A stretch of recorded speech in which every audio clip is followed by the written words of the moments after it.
On est parti aujourd'hui pour un nouvel épisode de podcast. Je suis hyper contente de te retrouver aujourd'hui pour te faire part vraiment de ma conception des choses.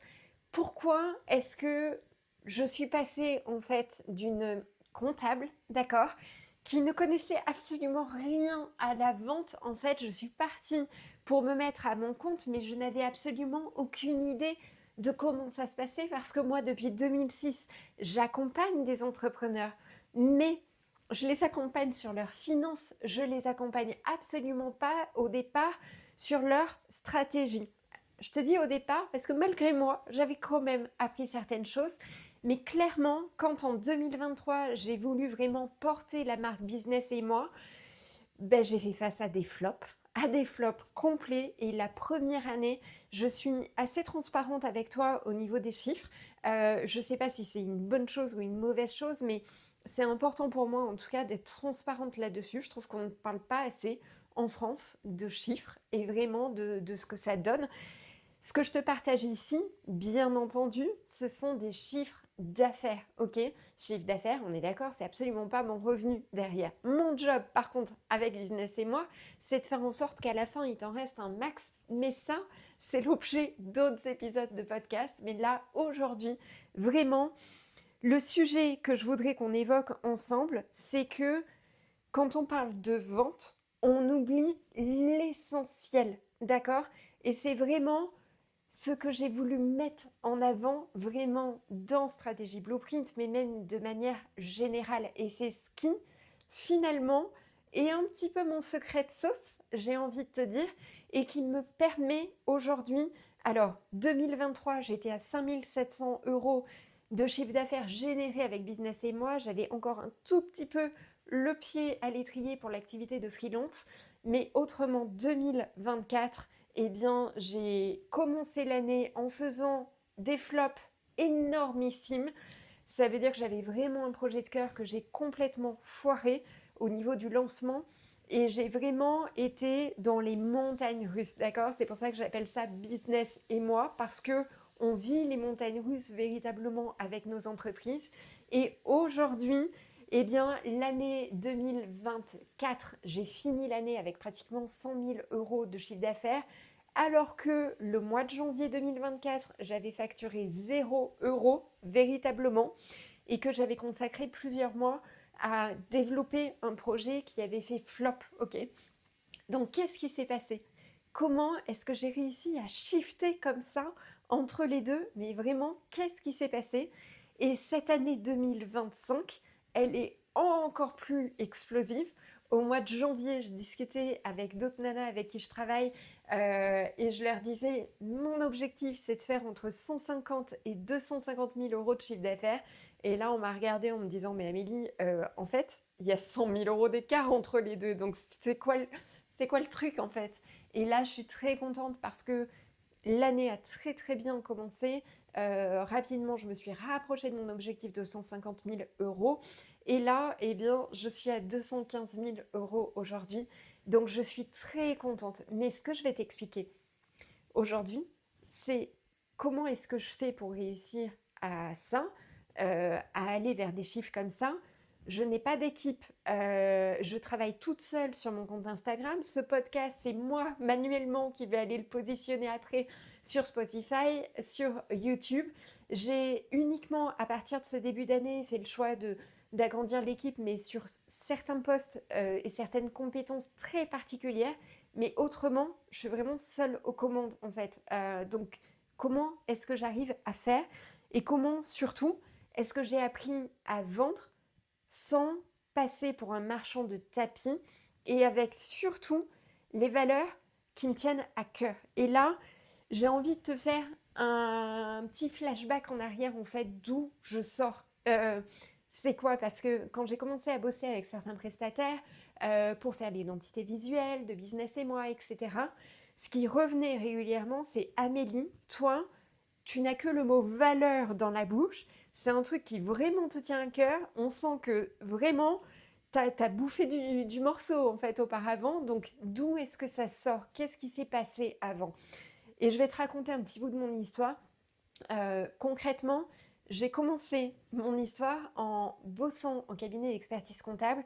Donc depuis 2006, en fait, j'accompagne des entrepreneurs par le biais de l'expertise comptable au départ. D'accord, j'ai bossé dans des gros cabinets d'expertise comptable et j'ai fait le choix dès le départ de m'adresser aux entrepreneurs, mais vraiment d'être à leur côté, ok? Parce qu'au départ, je ne sais pas si tu connais la profession de commissaire aux comptes.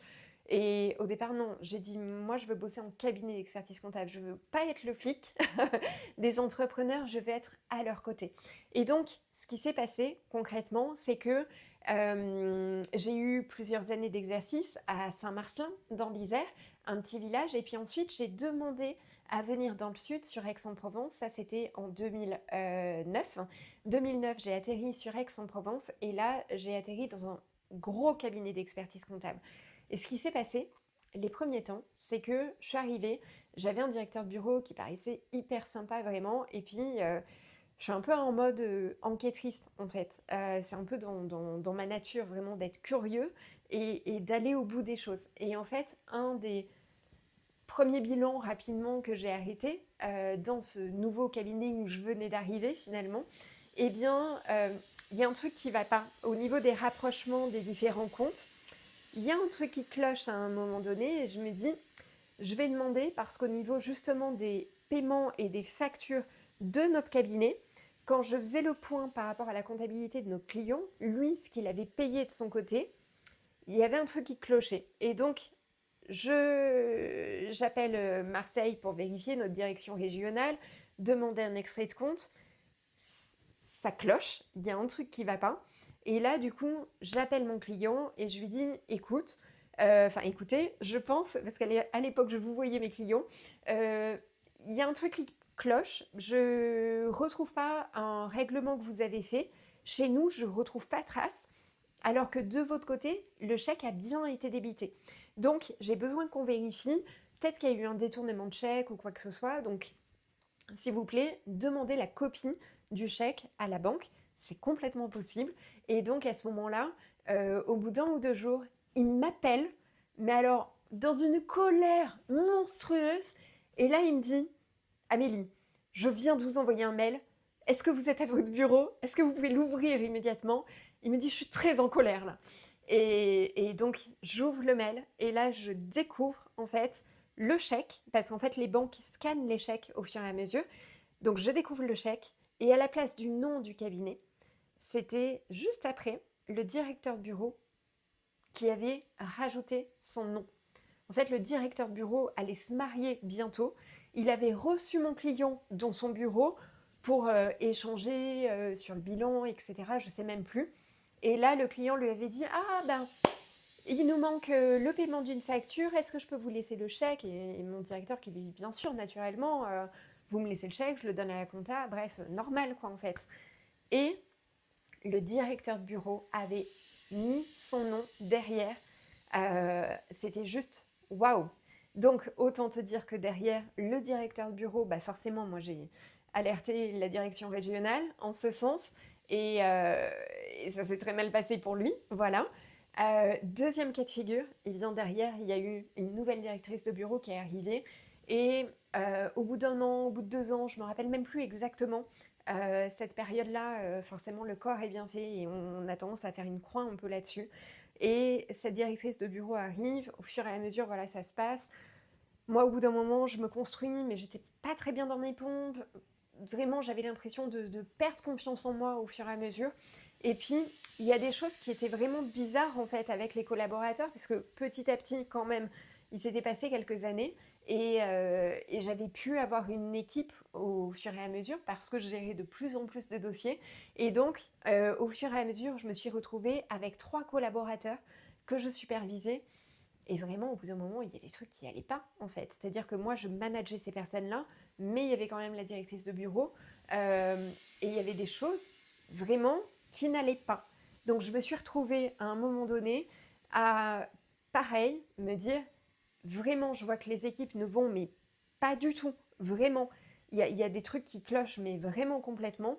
Je me retrouve à faire un mail un jour à la DRH là, de la région de Marseille en lui disant juste les faits.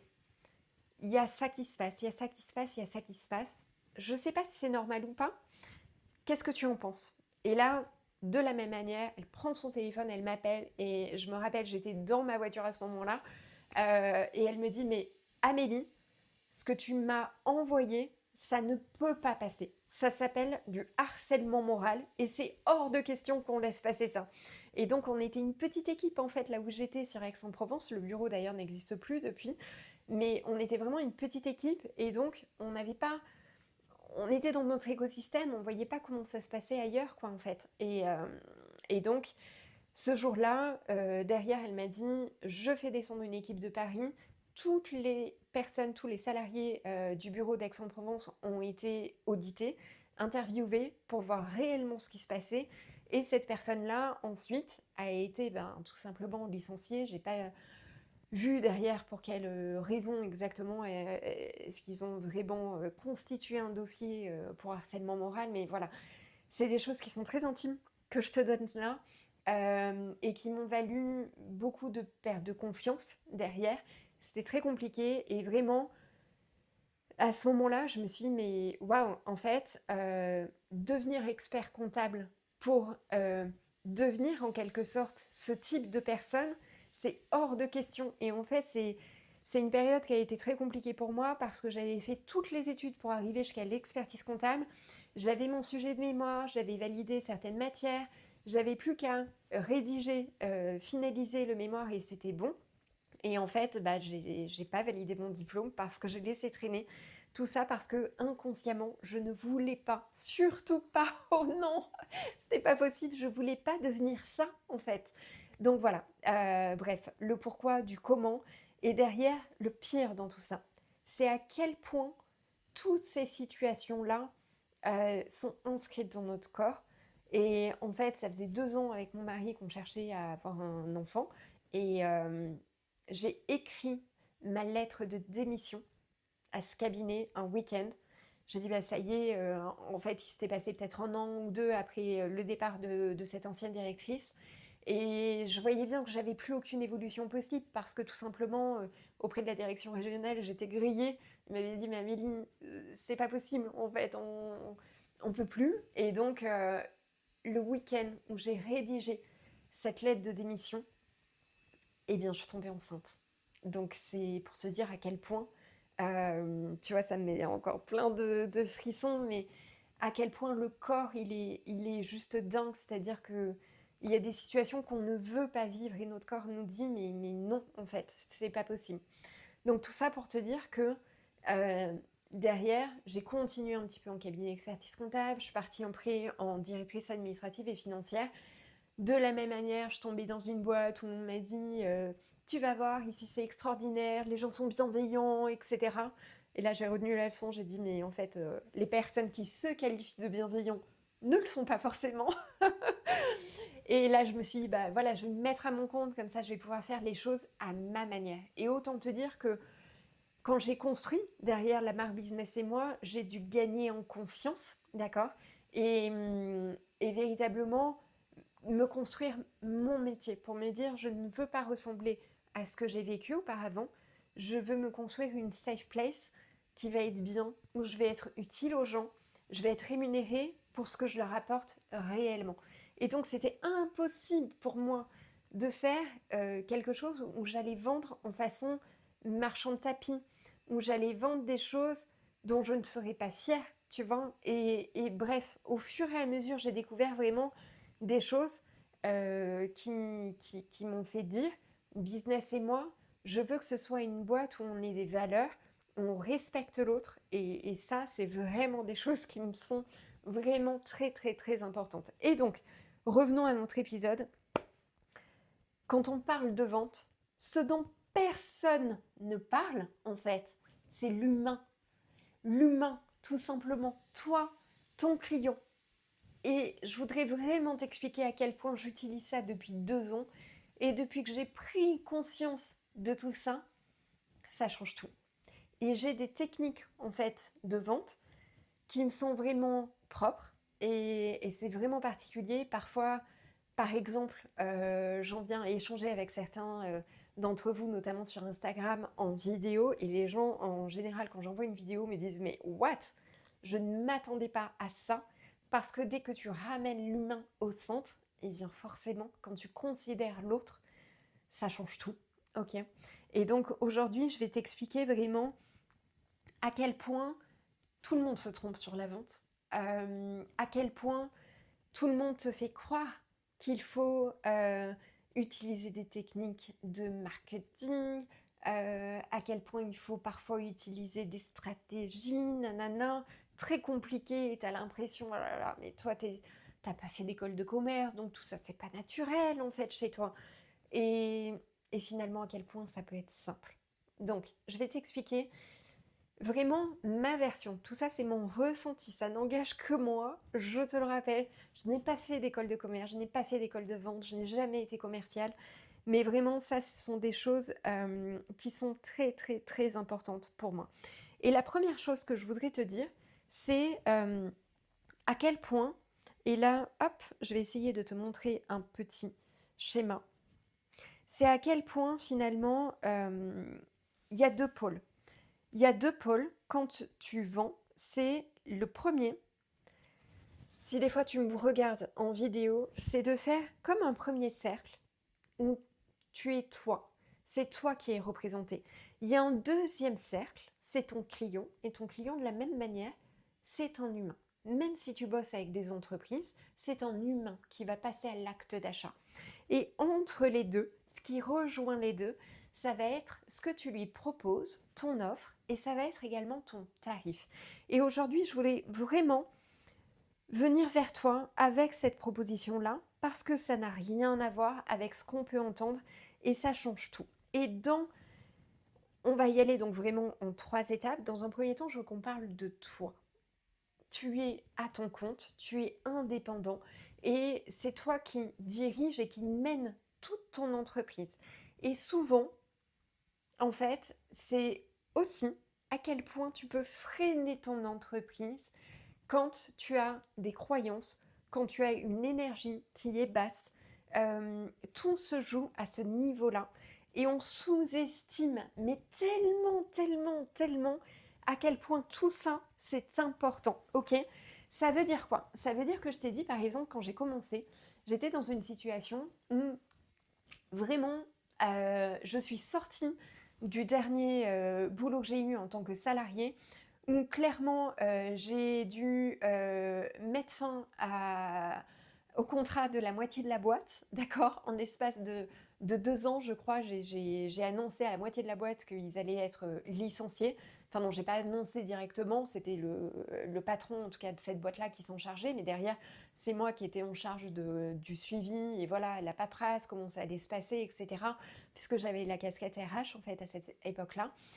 Et clairement, le jour où, forcément, je savais que ça allait être pour ma pomme un jour, que j'allais y passer. Et un jour, je fais la présentation du bilan. Donc, je commente le bilan, en fait, à ce directeur-là. Et à la fin du bilan, il m'annonce, écoute, Amélie, c'est bien gentil, à la fin de la présentation. Mais finalement, on voudrait se séparer de toi. Et bien sûr, j'ai appris 2 ans après, parce que surtout, je ne voulais pas me remettre en question. À cette époque-là, peut-être que ça te paraît bizarre en fait quand je te dis ça, parce que je sais à quel point je peux douter de moi facilement, à quel point j'ai peu confiance en moi. Ça peut paraître bizarre, mais oui, c'est le cas réellement. Et donc, je ne voulais pas perdre la confiance que j'avais à ce moment-là. Je voulais surtout pas que leur mode de pensée vienne perturber ce que je voulais construire peut-être après. Donc, tu vois, je t'en parle, j'ai des tremblements dans la voix, etc. Je sais pas si tu les entends ou pas, mais voilà. Et ce moment-là a été compliqué pour moi. Donc, j'ai dû me reconstruire derrière. Et quand tu te mets à ton compte, tu es vraiment sur une phase de lancement où ton énergie, elle peut être justement perturbée par ce manque en confiance, par plein de choses que tu aurais entendues depuis ton enfance, par la vision que tu as de toi, la valeur que tu portes sur toi. C'est-à-dire que les premières fois, par exemple, que j'ai fait des devis en cabinet expertise comptable, mon Dieu, autant te dire que je facturais pas cher parce que simplement, je rapportais ma propre valeur avec les tarifs que je proposais à mes clients Et si j'étais dans des phases où j'avais peu confiance en moi, bah forcément, j'avais du mal à vraiment tarifer, tu vois, cher. Et quand tu démarres à ton compte, ou même quand tu as ton compte installé depuis quelques années, c'est ton énergie, c'est tes croyances qui portent ton entreprise. Si tu as des moments où tu n'as pas confiance en toi, bah forcément, tu vas pas arriver à vendre, en fait. C'est inhérent, c'est logique. Et vraiment, tout ça, le rapport aussi que tu as à l'argent est fondamentalement lié à l'argent que tu vas générer dans ton entreprise. Mais tout ça, c'est incroyable. Et vraiment, j'en suis mais la première convaincue. J'ai échangé avec il y a 2 jours justement avec une personne qui me dit ça, qui me dit j'ai monté ma boîte, je vis une situation en ce moment compliquée parce que j'étais salariée justement à côté. Clairement, je vis des choses qui sont pas vivables, un peu comme exactement ce que je t'ai rapporté à l'instant. Et elle me dit à quel point bah, ça impacte réellement mon activité d'indépendant à côté. Et en fait, j'ai eu 3 rendez-vous au mois de septembre, j'ai eu 0 rendez-vous au mois d'octobre. Et oui, parce que si tu n'es pas bien dans ta tête, ça porte ton entreprise, ok? Clairement. Ça s'entend, ça se voit dans ta voix, ça se voit comment tu communiques, ça se voit comment tu présentes ton activité. Et forcément, l'un bah, ne va pas avec l'autre, mais véritablement. Donc, ce que j'ai découvert, en fait, au fur et à mesure, c'est à quel point, quand je suis au contraire, à des moments où, waouh, je reçois par exemple des retours clients qui me portent au niveau, tu vois, enfin là je vais te dire des choses qui sont très bizarres parce que c'est une comptable en fait qui te parle, mais quand je sens que, waouh, au niveau de la zone du cœur, je suis mais nourrie à 1000%, là, autant te dire que je vais vendre hyper facilement. Et quand je sens au contraire que j'ai tendance à être avachie, à être pas bien, à être vraiment dans des moments qui sont durs, par exemple, parce que tu traverses en perso, par exemple, des activités, des moments qui sont un peu plus touchy, j'ai ma voix qui s'emballe, eh bien, tu vas voir, dans ces moments-là, il n'y a rien qui vend, il n'y a rien qui sort. Donc ça, vraiment, je voulais te dire à quel point on sous-estime ces choses-là. Il y a aussi un autre élément qui est vraiment hyper important de la même manière, c'est à quel point quand on est à notre compte, le seul fait d'être fier, d'être enjoué sur ce que tu proposes, ça change tout.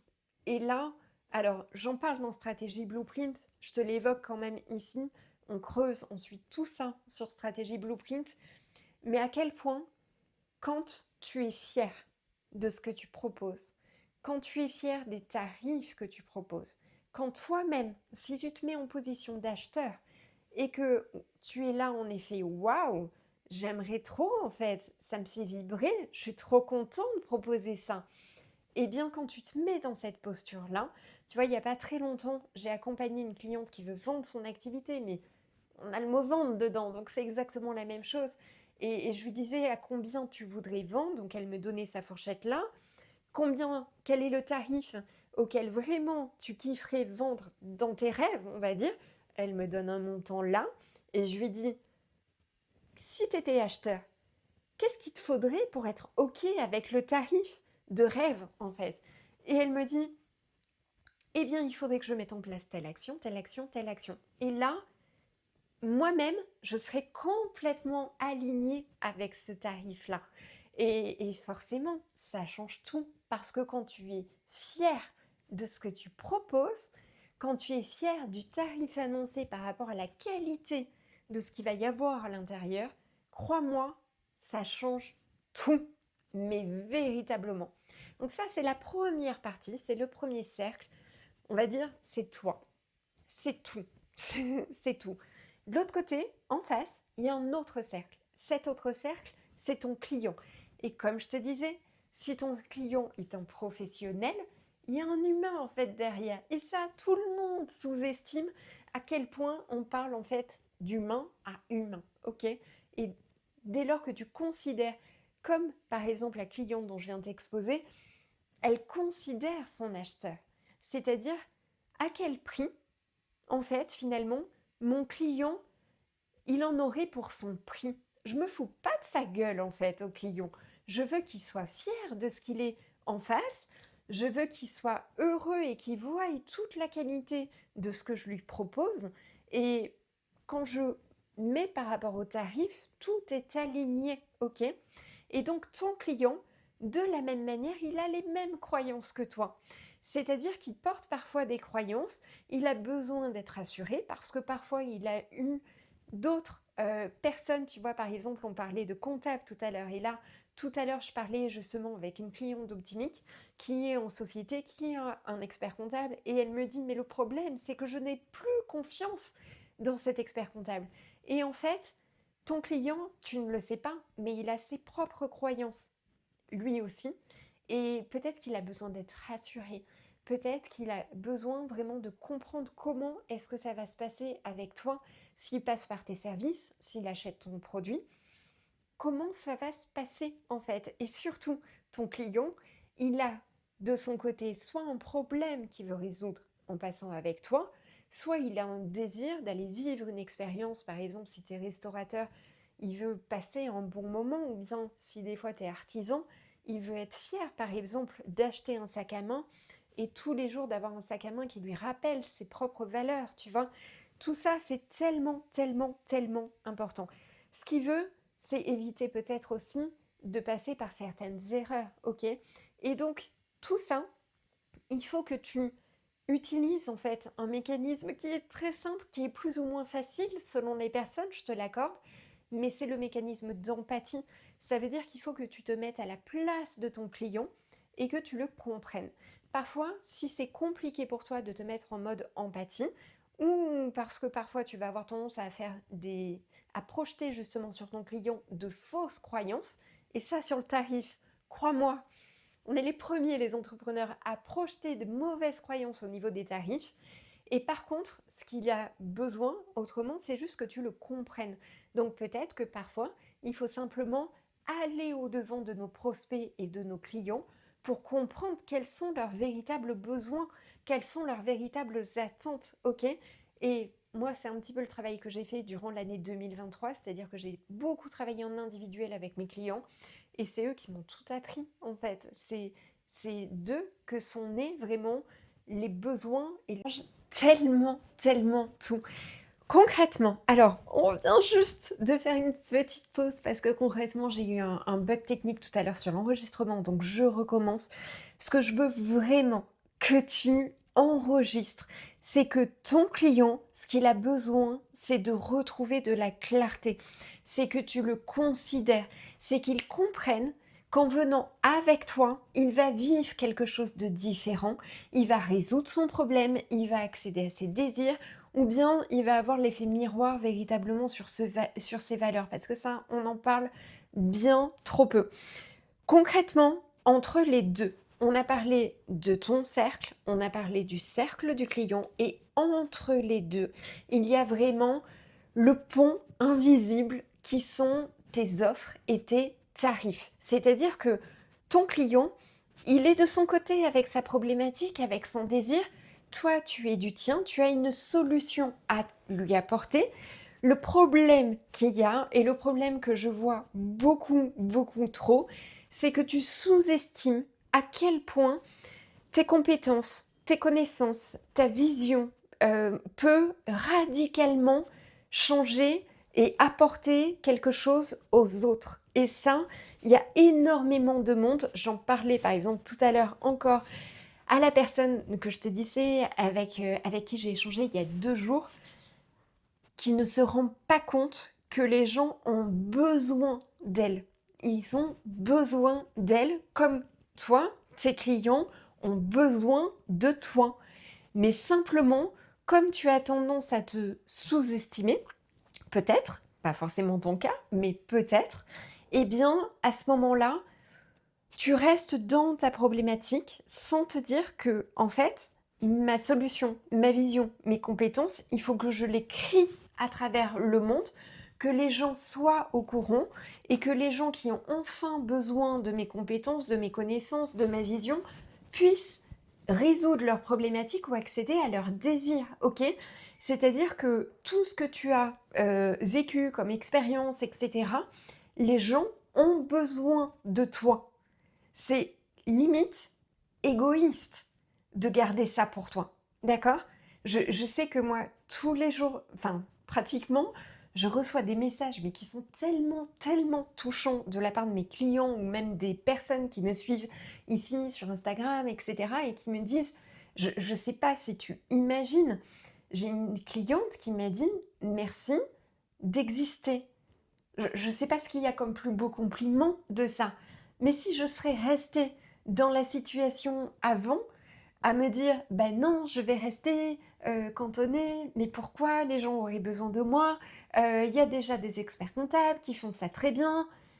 Oui, mais non, ils n'ont pas ta vision.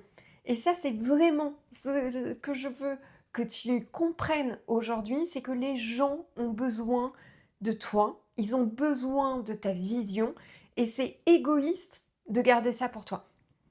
Donc dis-toi, si des fois c'est ton mode de fonctionnement, qu'il y a possibilité d'aller aider, d'aller accompagner tes clients à travers un produit, un service, peu importe, d'accord?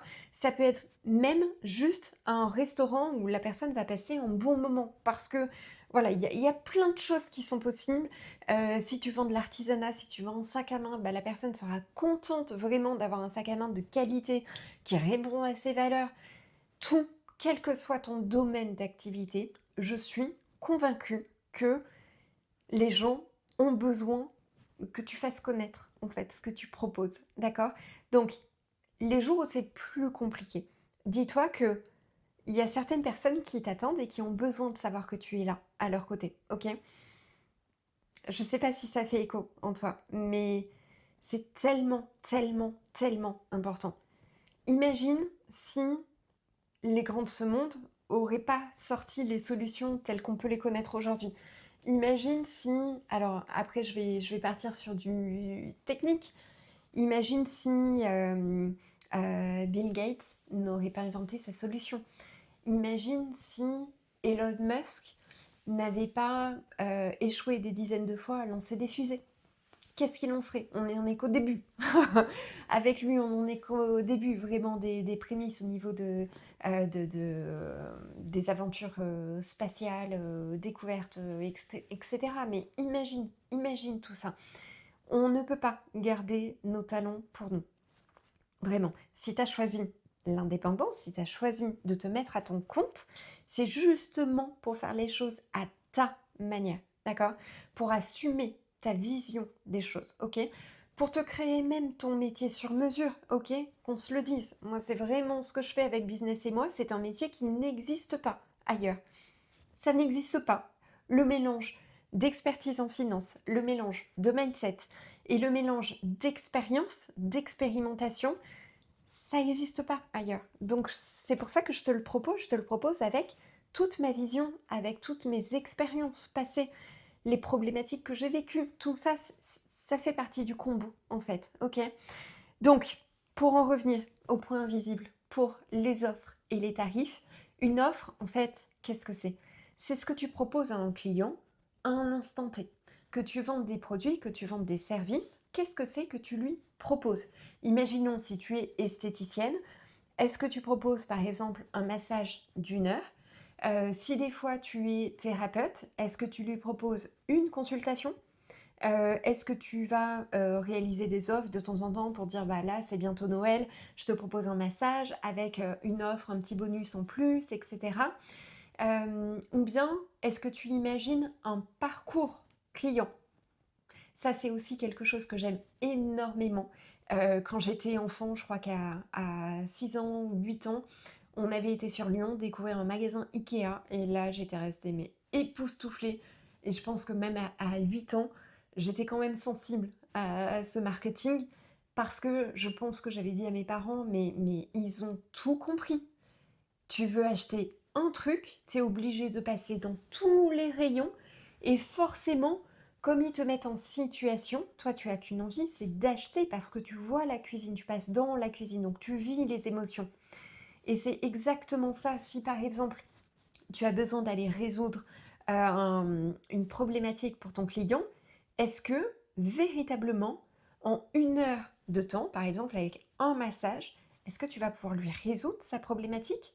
Ou est-ce que tu aurais possibilité de lui proposer un petit peu comme une ordonnance de la part...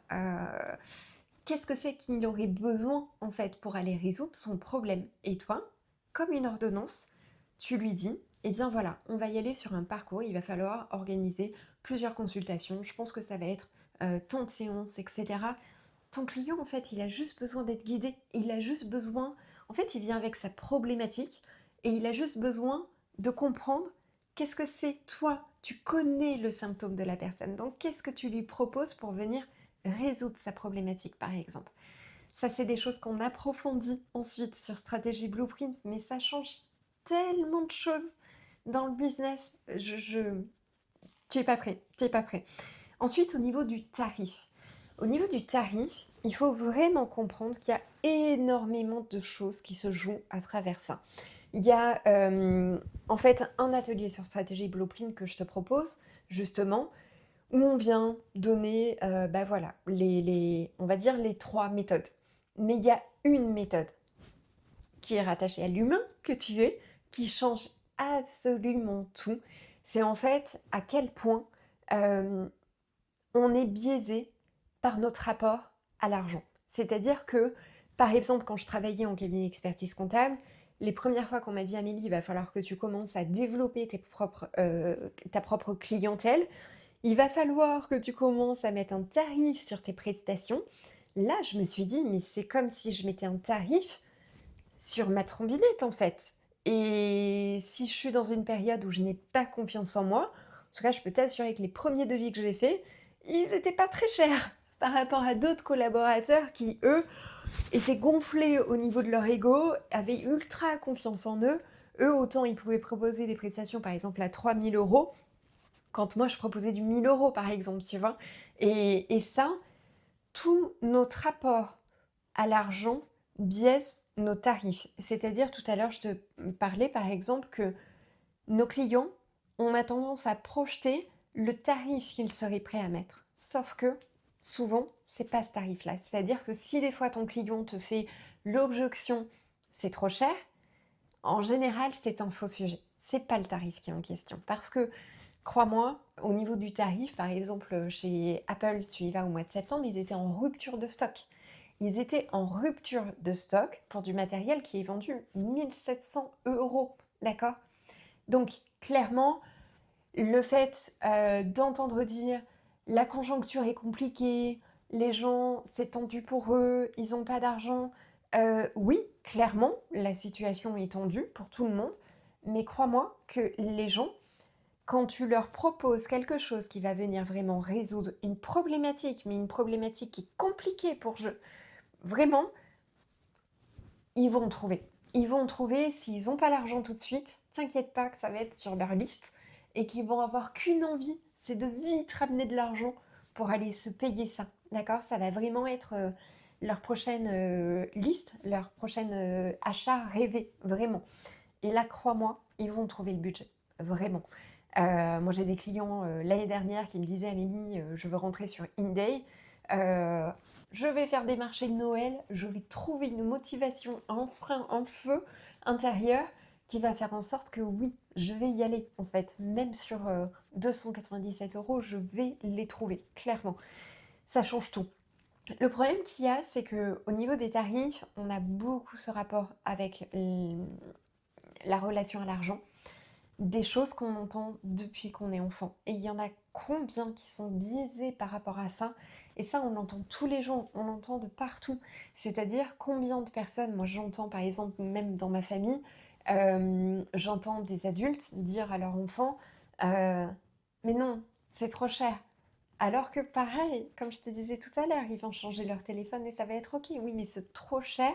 Quand tu l'entends pendant toute ton enfance, crois-moi que soit tu vas le faire avec un frein toute ta vie, tu vas pas oser dépenser ton argent parce que toute ta vie tu as entendu ça, ou bien de l'autre côté tu vas avoir tendance à prendre contre-pied et à être ultra dépensier parce que toute ton enfance tu as entendu j'ai pas d'argent, non, toi tu vas vouloir au contraire ouvrir les vannes au maximum et justement tu vas être tellement dépensier que tu vas être en situation de découvert, etc. Je t'en reparlerai là de tout ça sur un prochain épisode de podcast parce qu'il y a tellement de choses à dire. Donc ce que je veux te dire concrètement par rapport à notre sujet du jour, c'est que la plupart en fait des entrepreneurs, c'est pas vraiment notre relation, c'est pas vraiment la problématique marketing comme on peut l'entendre sur les réseaux ou quoi que ce soit. C'est pas qu'il te manque quelque chose, c'est juste un problème de point de vue. C'est juste un shift qu'il faut réaliser. Et une fois que tu comprends effectivement comment ça se passe, comment la relation entre toi et ton client, ça se travaille, comment ta relation, ta propre relation, avec toi, avec tes croyances, quand tu travailles également là-dessus, eh bien, tout change. D'accord? J'en suis juste tellement, tellement convaincue. J'ai énormément appris, moi, durant ces 2 années que je suis à mon compte. Alors, je suis à mon compte depuis 2021, mais c'est vraiment depuis que j'ai créé la marque Business et moi que je me considère comme chef d'entreprise, parce qu'avant, je me considérais comme freelance. Et tout a changé. C'est-à-dire que j'ai vraiment une manière de faire qui m'est propre. Et tout le monde me dit, en fait, Amélie, toi, tu as une manière de faire qui est vraiment différente des autres. Par exemple, j'ai l'habitude, par exemple, par message privé, d'envoyer plutôt des vidéos. Et là, les gens ne sont pas habitués à ça. Ils me disent, mais Amélie, on m'a jamais envoyé une vidéo. Et rien que, voilà, c'est plein de choses en fait qui changent. Dès lors également que tu es fier de tes produits, que tu es fier des résultats que tu amènes et quand tu prends conscience des résultats que ça amène à tes clients, en fait, tu peux plus garder ça pour toi. Ton regard change. Ensuite, tu deviens fier de proposer tes produits, tes services et tout change. Mais vraiment, ok? Si des fois, tu vas aller plus loin, on va énormément plus loin et bien sur Stratégie Blueprint. Stratégie Blueprint, habituellement, est proposé déjà à un tarif absolument canon. On est sur un tarif vraiment qui est accessible, qui est abordable et où je sais que tu vas largement rentabiliser. Mais cette semaine, en plus, je te le propose à un tarif absolument canon. Pourquoi? Parce que simplement, l'année business et moi a été bonne et que je veux véritablement que tu mettes en place les bonnes actions pour 2026 pour connaître toi aussi ce changement parce qu'on est vraiment tous ensemble dans le même bateau et je veux qu'on évolue tous ensemble, d'accord? Donc je veux qu'on vive ça, qu'on expérimente ça ensemble et donc c'est pour ça que je veux te proposer Stratégie Blueprint à un tarif absolument canon puisque il est, voilà, euh, je t'offre 2 tiers de remise. C'est absolument dingue, d'accord? Donc, il n'y a plus d'excuses. Il n'y a plus d'excuses. Là, le tarif est tellement canon, il n'y a plus d'excuses. Tu n'as pas le droit, dans un an, de venir me voir et de me dire Amélie, j'avais écouté cet épisode de podcast, je n'y suis pas allée et je le regrette parce que finalement, a posteriori, je rentre dans Stratégie Blueprint et j'ai compris tellement de choses. Les résultats que j'ai sur Stratégie Blueprint, on est 260 à l'heure actuelle, je crois, dessus. Les résultats que j'ai sont au-delà même de ce que j'aurais imaginé, d'accord? Stratégie Blueprint, c'est un accompagnement pas comme les autres. C'est un combo de l'expertise financière, c'est un combo aussi de ma propre vision sur l'humain, justement. Je te propose notamment des exercices de PNL, d'introspection. En fait, on va aligner ta stratégie d'entreprise à qui tu es et ce que tu veux vraiment, mais véritablement. Et c'est pour ça que l'exercice est puissant, c'est pour ça que j'ai des résultats de dingue. Et le troisième combo dans Stratégie Blueprint, c'est que je suis entrepreneur comme toi. Donc tout ce que je te donne, c'est toutes les expériences en fait que j'ai vécues, ok? Tout ce que j'ai expérimenté, les échecs que j'ai eus. Pourquoi je les ai eus? Parce que j'analyse tout en fait. Mais vraiment, j'analyse tout et je te fais part de ce qui fonctionne, de ce qui ne fonctionne pas et je te fais part surtout de pourquoi aujourd'hui j'ai des résultats? Pourquoi est-ce que je suis passée de 5 700 € de chiffre d'affaires en 2023 à 215 000 € de chiffre d'affaires aujourd'hui? Pourquoi j'ai accompagné plus de 1000 clients? Pourquoi est-ce que plus de 1000 personnes m'ont fait confiance? Et vraiment, et que tu vendes des services, que tu vendes des produits, c'est exactement la même chose, c'est la même mécanique, ok? Donc, ce que je te propose, c'est de me rejoindre sur Stratégie Blueprint. J'ai tellement hâte que tu découvres ça. Ne tombe pas dans le piège, par contre, véritablement, de passer à l'achat sans passer à l'action derrière, ok? Parce que j'ai certaines personnes autour de moi qui me disent «Oh Amélie!» et là, cette semaine, qui m'envoient des messages en me disant «Amélie, je n'ai pas pris le temps d'aller écouter les ateliers». Et vraiment, on arrive là sur la période de fin d'année. Pour moi, cette période-là est absolument parfaite pour aller justement sur une réflexion reset. Cette réflexion-là, ce style de réflexion, pour moi, on doit le réaliser à minima une fois par an. À minima une fois par an, tu dois te reposer ces questions-là et réécouter comment ça se passe au niveau de la communication, au niveau de tout ça, pour créer du lien avec mon client, pour qu'il ait envie de me faire confiance, de passer à l'action lui aussi. Ok? J'ai beaucoup trop hâte de t'accompagner. J'ai beaucoup trop hâte d'avancer avec toi dans toute cette aventure parce que vraiment, véritablement, quand on est à notre compte, c'est une aventure, je trouve, tellement enrichissante. C'est comme si on apprenait à se découvrir, en fait, véritablement. Et c'est ça, en fait. Moi, ça va être mon challenge 2026 encore plus. Et c'est vraiment toute l'expérimentation que j'ai fait là déjà en 2025, c'est que plus tu assumes qui tu es, et plus tu as des résultats. J'en suis convaincue, véritablement. C'est pourquoi aussi je reprends ces épisodes de podcast qui me tiennent particulièrement à cœur. Je te dis à très vite. N'oublie pas le code gratitude, uniquement valable cette semaine. Mais autrement, même si tu écoutes cet épisode après, la valeur, elle est déjà largement énorme. J'ai hâte, en tout cas, de te retrouver, d'échanger avec toi. Et je te dis à très vite. Prends soin de toi et de ton business.